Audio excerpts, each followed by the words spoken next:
नमस्कार दोस्तों, आज नवरात्रि का चौथा दिन है। आप सभी को चौथे नवरात्र की हार्दिक शुभकामनाएं।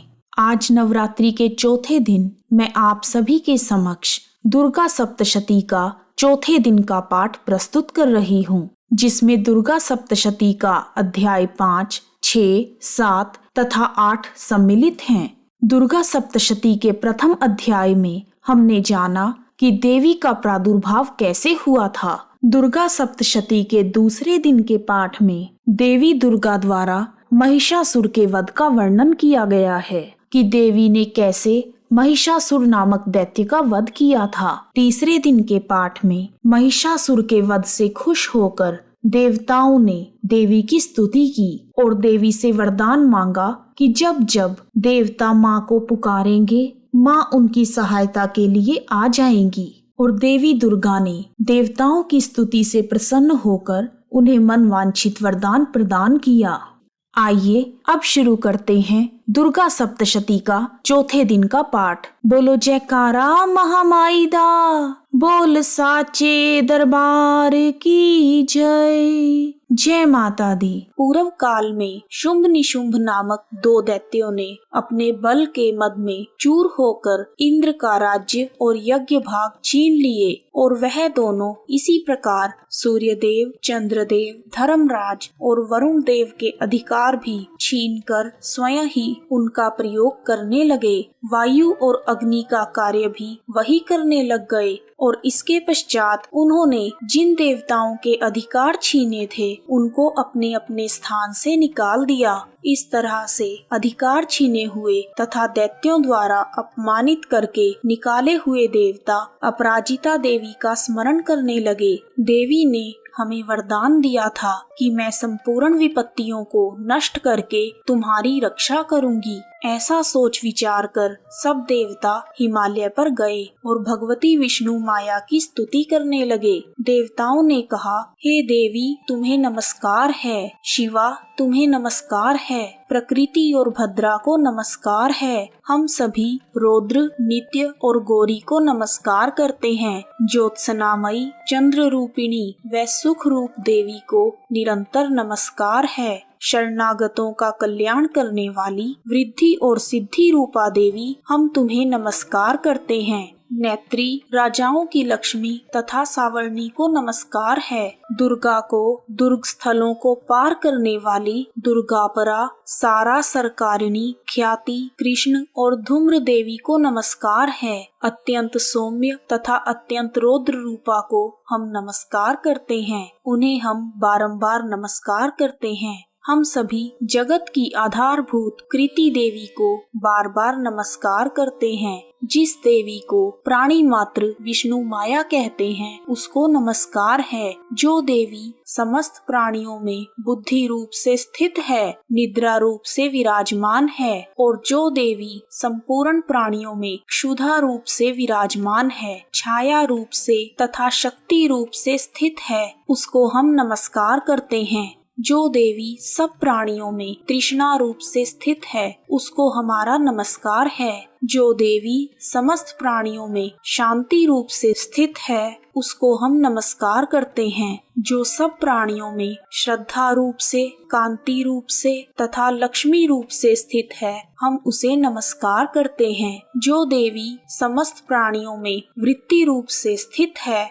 उसको हम नमस्कार करते हैं। जो देवी समस्त प्राणियों में समृद्धि रूप से स्थित है उसको हम नमस्कार करते हैं। जो देवी समस्त प्राणियों में दया रूप से, तुष्टि रूप से तथा मातृ रूप से स्थित है उसे हम नमस्कार करते हैं। और जो देवी सब प्राणियों में भ्रांति रूप से स्थित है और सब प्राणियों में नित्य व्याप्त रहती है उसको हम नमस्कार करते हैं। हे देवी तुम्हें हमारा बारंबार नमस्कार है। पूर्व काल में देवताओं ने अपने अभीष्ट फल पाने के लिए जिसकी स्तुति की है वह कल्याण की साधन भूता ईश्वरी हमारा कल्याण और मंगल करे तथा सारी विपत्तियों को नष्ट करे। असुरों के सताए हुए संपूर्ण देवता उस आदि शक्ति परमेश्वरी को नमस्कार करते हैं तथा जो भक्ति पूर्वक स्मरण किए जाने पर तुरंत ही सब विपत्तियों को नष्ट कर देती है वह जगदम्बा इस समय हमारा भी मंगल करे और हमारी समस्त विपत्तियों को दूर करे।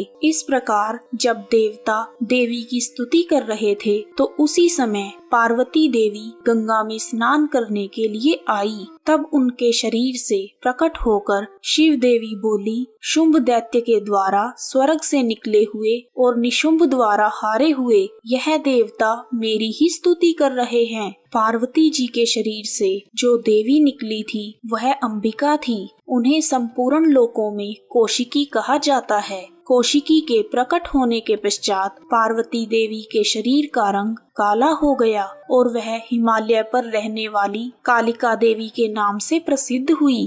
फिर शुंभ और निशुंभ के दूत चंड मुंड वहां आए और उन्होंने परम मनोहर रूप वाली अंबिका देवी को देखा।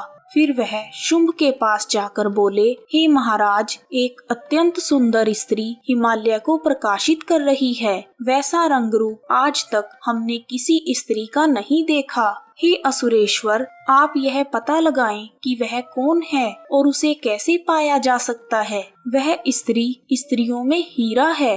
वह अपनी कांति से 10 दिशाओं को प्रकाशित कर रही है, इसलिए आपका उसे देखना अत्यंत उचित है। हे प्रभु, तीनों लोकों के हाथी, घोड़े और मणि इत्यादि जितने भी रत्न हैं, वह सब इस समय आपके महल में शोभायमान हैं। हाथियों में रत्न रूपी ऐरावत हाथी और उच्च श्रवा नामक घोड़ा आप इंद्र से ले आए हैं। हंसों द्वारा जुता हुआ विमान जो कि ब्रह्मा जी के पास था, वह भी अब आपके पास है। और यह महापद्म नामक खजाना आपने कुबेर से छीन लिया है। समुद्र ने आपको सदा खिले हुए फूलों की किंजलिकनी नामक माला दी है। वरुण देव का स्वर्ण वर्षा करने वाला छत्र भी आपके पास है। रथों में श्रेष्ठ प्रजापतिक रथ भी आपके पास ही है। हे दैत्येंद्र, मृत्यु से उत्क्रांतिदा नामक शक्ति भी आपने छीन ली है और वरुण का पाश भी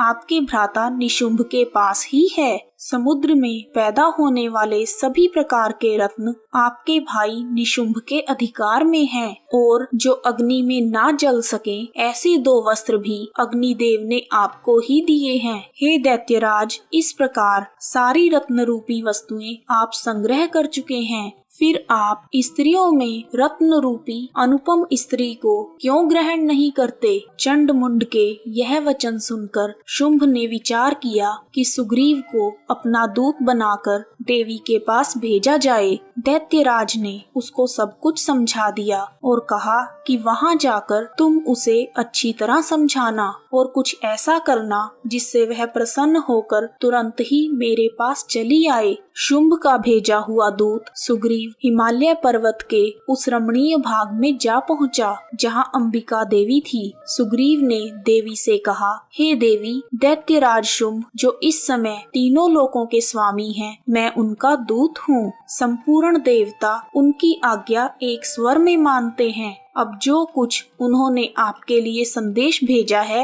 वह सुनिए। दूत ने कहा, इस समय संपूर्ण त्रिलोकी मेरे वश में है और संपूर्ण यज्ञों के भाग भी मैं अलग अलग लेता हूँ। तीनों लोकों में जितने श्रेष्ठ रत्न हैं वह सब मेरे पास ही हैं। हे सुंदरी, इनके अतिरिक्त जो भी रत्न देवताओं के पास थे वह सब मेरे पास हैं। मैं तुम्हें संसार की स्त्रियों में रत्न मानता हूँ क्योंकि रत्नों का उपभोग करने वाला मैं ही हूँ।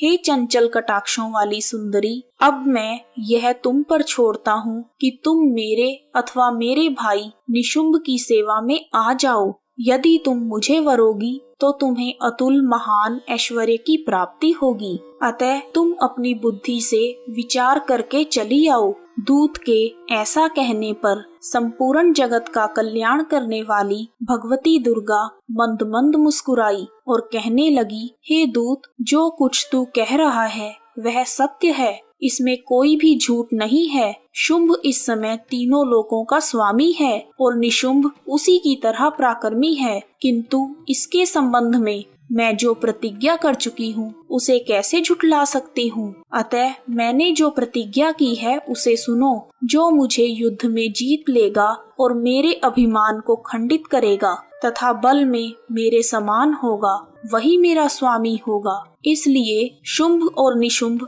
यहाँ आए और युद्ध में जीतकर मुझसे विवाह कर लें। इसमें भला देर की क्या जरूरत है। दूत ने कहा, हे देवी, तुम अभिमान में भरी हुई हो, मेरे सामने ऐसी बातें ना करो। त्रिलोकी में मुझे तो ऐसा कोई नहीं दिखता जो शुंभ और निशुंभ के सामने ठहर सके।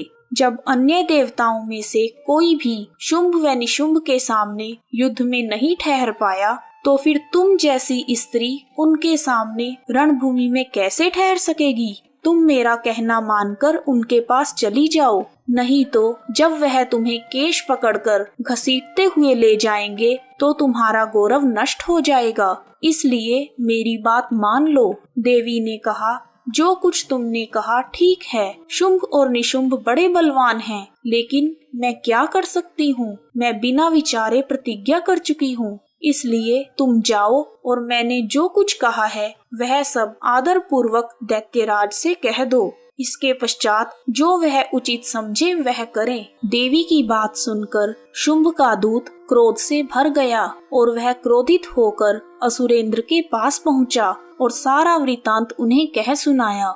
दूत की बातें सुनकर शुंभ के क्रोध की सीमा न रही और उसने अपने सेनापति धूम्रलोचन से कहा, धूम्रलोचन, तुम अपनी सेना सहित शीघ्र ही वहां जाओ और उस दुष्टा के केशों को पकड़कर उसे घसीटते हुए यहाँ लेकर आओ। यदि उसकी रक्षा के लिए कोई दूसरा खड़ा हो, चाहे वह देवता, यक्ष अथवा गंधर्व ही क्यों ना हो, उसको वहीं मौत के घाट उतार देना। शुंभ के इस प्रकार आज्ञा देने पर धूम्रलोचन 60,000 राक्षसों की सेना लेकर वहां पहुंच गया और देवी को देखकर ललकार कर कहने लगा, अरे दुष्टा, तू अभी शुंभ और निशुंभ के पास चल। यदि तू प्रसन्नता पूर्वक मेरे साथ चलेगी तो तेरे लिए ही अच्छा है, नहीं तो मैं तेरे केशों को पकड़कर घसीटता हुआ तुझे ले चलूंगा।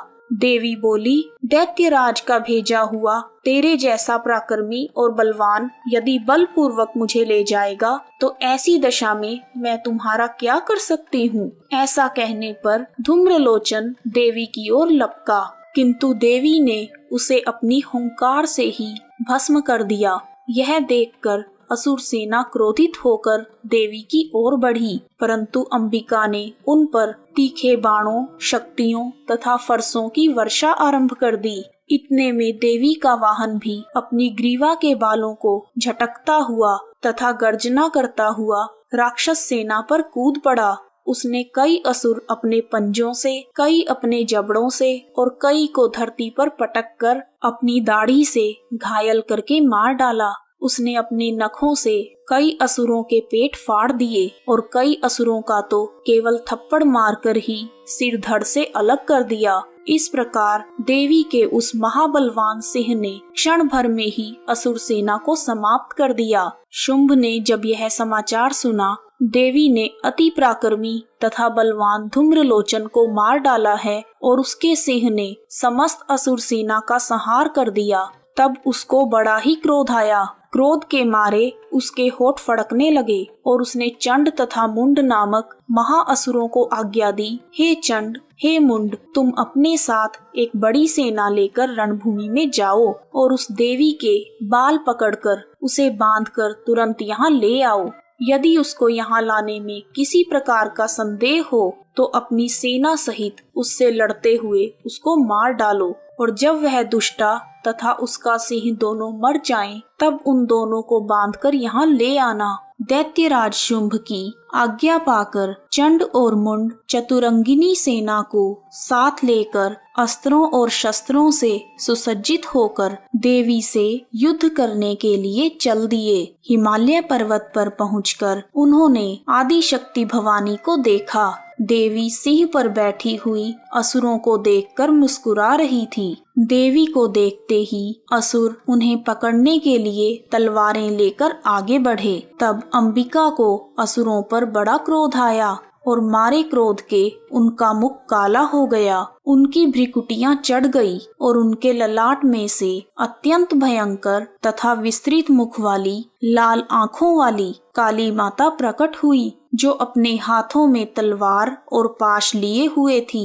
वह विचित्र खड्ग धारण किए हुए थी। काली माँ ने चीते की खाल की साड़ी एवं नर मुंडों की माला पहन रखी थी। उनका मांस सूखा हुआ था और शरीर केवल हड्डियों का ढांचा था, जो भयंकर शब्द से दिशाओं को पूर्ण कर रहा था। असुर सेना को देखते ही काली माँ असुर सेना पर टूट पड़ी और दैत्यों का भक्षण करने लगी। वह पशवर रक्षकों, अंकुशधारी महावतों, हाथियों पर सवार योद्धाओं और घंटा सहित हाथियों को एक हाथ से पकड़ पकड़ कर अपने मुंह में डाल रही थी और इसी प्रकार वह घोड़ों, रथों, सारथियों व रथों में बैठे हुए सैनिकों को मुंह में डालकर भयानक रूप से चबा रही थी। किसी के केश पकड़कर, किसी की गर्दन पकड़कर, किसी को पैरों से दबाकर मौत के घाट उतार रही थी। काली माँ राक्षसों द्वारा छोड़े हुए बड़े बड़े अस्त्र शस्त्रों को मुंह में पकड़कर और क्रोध में भरकर दांतों से पीस रही थी। उन्होंने बहुत से बड़े बड़े असुरों का भक्षण कर डाला, कितनों को तो रौंद डाला और कितने ही दैत्य माता की मार के डर से भाग खड़े हुए और कितनों को उन्होंने तलवार से मार दिया और कितनों को अपने दांतों से पीस दिया। और इस प्रकार काली माँ ने क्षण भर में संपूर्ण दैत्य सेना को नष्ट कर दिया। यह देखकर महापराक्रमी दैत्य चंड काली देवी की ओर लपका और मुंड ने भी देवी पर अपने भयानक बाणों की वर्षा आरंभ कर दी और उसने हजारों प्रकार के चक्र देवी पर छोड़े। उस समय वह चमकते हुए बाण व चक्र देवी के मुख में प्रविष्ट हो गए। देवी के मुख में प्रविष्ट होते हुए वह बाण और चक्र इस प्रकार दिख रहे थे जैसे मानो बहुत से सूर्य मेघों की घटा में प्रविष्ट हो रहे हों। इसके पश्चात भयंकर शब्द के साथ काली माँ ने अत्यंत जोश में भरकर विकराल अट्टहास किया। काली माँ का भयंकर मुख देखा नहीं जाता था। उनके मुख में केवल श्वेत दांतों की पंक्ति ही चमक रही थी। फिर उन्होंने तलवार हाथ में लेकर हूँ शब्द कहकर चंड के ऊपर आक्रमण किया और उसके केश पकड़कर उसका सर काट दिया। चंड को मरा हुआ देखकर मुंड देवी की ओर लपका, परंतु देवी ने क्रोध में भरे हुए मुंड को अपनी तलवार से यमलोक पहुंचा दिया। चंड और मुंड को मरा हुआ देखकर बची हुई बाकी सेना भी डर के मारे वहां से भाग गई। सेना के भागने के बाद काली माँ चंड और मुंड के कटे हुए सिरों को लेकर चंडिका के पास गई और प्रचंड अट्टहास के साथ कहने लगी, हे देवी, चंड और मुंड दोनों को मारकर मैंने तुम्हारी भेंट कर दिया है। अब शुंभ और निशुंभ का वध आपको स्वयं करना है। वहां लाए हुए चंड और मुंड के सिरों को देखकर कल्याणमयी चंडी ने काली से मधुर वाणी में कहा, हे देवी, क्योंकि तुमने चंड और मुंड को मारकर मेरी भेंट चढ़ाया है, इस समस्त संसार में तुम्हें चामुंडा के नाम से जाना जाएगा। इस समस्त संसार में जो भी तुम्हें सच्चे मन से ध्याएगा और तुम्हें याद करेगा, उसे सभी प्रकार के भय से मुक्ति मिल जाएगी। चामुंडा देवी की जय। चंड और मुंड नामक असुरों के मारे जाने से और बहुत सारी सेना के नष्ट हो जाने से असुरों के राजा शुंभ को बहुत क्रोध आया और क्रोध से भरकर उसने अपनी संपूर्ण सेना को युद्ध के लिए तैयार होने की आज्ञा दी। दैत्यराज शुंभ ने राक्षस कुल की सभी जातियों को देवी से युद्ध करने के लिए बुलावा भेजा। शुंभ के बुलाते ही असुर कुल के सभी राक्षस अपनी अपनी सेनाओं के साथ वहां पहुंच गए। सभी राक्षसों के आने पर शुंभ ने सभी को संबोधित करते हुए कहा, अब उदायुध नामक 86 सेनापति अपनी सेना के साथ युद्ध के लिए जाएंगे और कंबू नामक 84 सेनापति भी युद्ध के लिए जाएं और कोटिवीर्य नामक 50 सेनापति और धूम्रकुल नाम के 100 सेनापति युद्ध के लिए प्रस्थान करें। कालक, मौर्य और काल के आदि भी मेरी आज्ञा से युद्ध के लिए तैयारी करें। इस प्रकार बड़े बड़े भयंकर और पराक्रमी असुरों का स्वामी शुंभ आज्ञा देकर बहुत बड़ी सेना के साथ युद्ध के लिए चला। विशाल सेना को अपनी ओर आता देखकर चंडिका ने अपने धनुष की टंकोर से पृथ्वी और आकाश के बीच का भाग गुंजा दिया। देवी के सिंह ने भी भीषण गर्जना की। दैत्यों के नाश के लिए और देवताओं के हित के लिए ब्रह्मा, शिव, कार्तिकेय, विष्णु तथा इंद्र आदि देवों की शक्तियां जो अत्यंत पराक्रम और शौर्य से संपन्न थी, उनके शरीर से निकलकर उसी रूप में चंडिका देवी के पास आई। जिस देवता का जैसा रूप था, जैसे आभूषण थे और जैसा वाहन था, वैसे ही रूप, आभूषण और वाहन लेकर देवताओं की शक्तियां दैत्यों से युद्ध करने के लिए पहुंची। हंस से जुते हुए विमान में बैठकर रुद्राक्ष की जाप माला तथा कमंडल धारण करके ब्रह्मा जी की शक्ति ब्राह्मी देवी आई और वृषभ पर सवार होकर हाथ में त्रिशूल लेकर महानाग का कंकण पहनकर और चंद्र रेखा से भूषित होकर भगवान शंकर की शक्ति माहेश्वरी आई और मोर पर आरूढ़ होकर हाथ में शक्ति लिए दैत्यों से युद्ध करने के लिए कौमारी शक्ति आई। भगवान विष्णु जी की शक्ति गरुड़ पर सवार होकर शंख, चक्र, गदा, धनुष तथा खड्ग हाथ में लिए हुए वहां पर पहुंची। श्री हरि की शक्ति वाराह भगवान की शक्ति वाराही वाराह का शरीर धारण करके आई और नरसिंह के समान शरीर धारण करके उनकी शक्ति नारसिंह भी आई। उसकी गर्दन के झटकों से आकाश के तारे टूट पड़ते थे और इसी प्रकार देवराज इंद्र की शक्ति इंद्री भी ऐरावत हाथी के ऊपर सवार होकर वहां पहुंची। सभी दैव शक्तियों से घिरे हुए भगवान शंकर ने चंडिका से कहा, हे देवी, मेरी प्रसन्नता के लिए तुम शीघ्र ही इन असुरों को मार दो। भगवान शिव का आदेश पाकर देवी के शरीर में से अत्यंत उग्र रूप वाली और सैकड़ों गीदड़ियों के समान आवाज करने वाली चंडिका शक्ति प्रकट हुई। उस अपराजिता देवी ने जटाधारी भगवान भोलेनाथ से कहा, हे प्रभु, आप मेरी ओर से दूत बनकर शुंभ और निशुंभ के पास जाइए। उन अहंकारी दैत्यों तथा उनके अलावा और भी जो दैत्य वहां युद्ध के लिए मौजूद हों, उन सभी से कहें, अगर तुम्हें अपने जीवित रहने की इच्छा है तो त्रिलोकी का राज्य इंद्र को सौंप दो। देवताओं को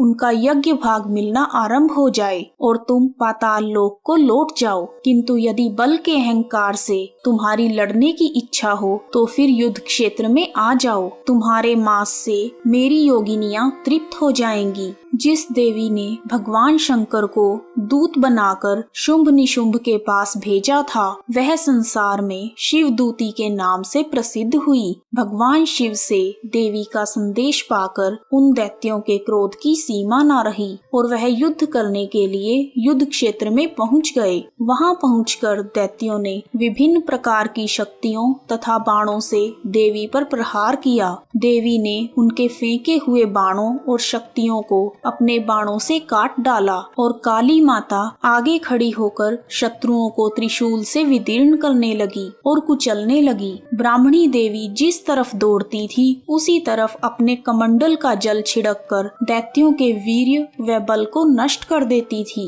और इसी प्रकार महेश्वरी देवी त्रिशूल से, वैष्णवी देवी चक्र से और अत्यंत कोप वाली कौमारी देवी शक्ति द्वारा असुरों को मार रही थी और इंद्री के वज्र के प्रहार से सैकड़ों ही दैत्य पृथ्वी पर सो गए। इस तरह क्रोध में भरी हुई दैवी शक्तियों द्वारा नाना प्रकार के उपायों से बड़े बड़े असुरों को मरते हुए देखकर राक्षसी सेना भाग खड़ी हुई और अपनी सेना को इस प्रकार डर के मारे भागता हुआ देखकर रक्त बीज नाम का महापराक्रमी राक्षस क्रोध में भरकर युद्ध के लिए आगे बढ़ा। उसके शरीर से रक्त की बूंदें पृथ्वी पर जैसे ही गिरती थी, तुरंत वैसे ही शरीर वाला तथा उतना ही बलवान दैत्य पृथ्वी पर उत्पन्न हो जाता था। रक्त बीज गदा हाथ में लेकर इंद्री के साथ युद्ध करने लगा। जब इंद्री ने अपने वज्र से उसको मारा तो घायल होने के कारण उसके शरीर का बहुत सा रक्त बहने लगा